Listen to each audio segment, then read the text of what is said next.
Sunday school అయిపోయిన తర్వాత పరుగుని వెళ్ళి తల్లిని ఆ మనసు మీద లేపుతున్నారు. బయట గడ్డేశారు, గడ్డి మీద పొరలో పెట్టడానికి ఆ తల్లిని పెద్దోళ్ళంతా వచ్చి లేపుతున్నారు పొరలో పెట్టడానికి బయట.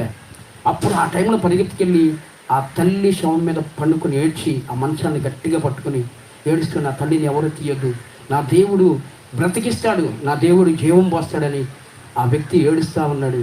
తనతో పాటు తన అన్నోళ్ళు, తన రక్త సంబంధులు ఏడుస్తూ ఉన్నారు. ఆ బిడ్డని ఎవరు కదిలించలేకపోయారు. అలా ఉదయం 9 గంటలకి అలా ఏడుస్తున్నవాడు 12 గంటలకే లేపలేకపోయారు. లేపాలంటే మనసుతో సహా లేపాలి. ఏడుస్తున్నాడు. 12 గంటల తర్వాత చనిపోయిన ఆ తల్లి పరలోక రాజ్యంలో తీసుకెళ్ళబడితే ఆ తల్లికి దేవుడు చెప్పాడంట, నీ బిడ్డలు ఏడుస్తున్నారమ్మా, నీకు కొద్దిగా ఆయుష్కాలం ఇవ్వబోతున్నా, మరలా నువ్వు వెళ్ళిపో, నువ్వు తిరుగుతూ ఉండగా నేను తీసుకుంటాను. తల్లికి జీవం పోసి దేవుడు పంపించాడు. ఆ తల్లి నేటికి సజీవంగా ఉంది. ఆ 3వ తరగతిలో అలా చేసిన వ్యక్తి, ఆ పిల్లవాడు సజీవంగా ఉండి దేవుడు సేవ చేస్తున్నాడు. దేవునికి మహిమ కలుగునగాక.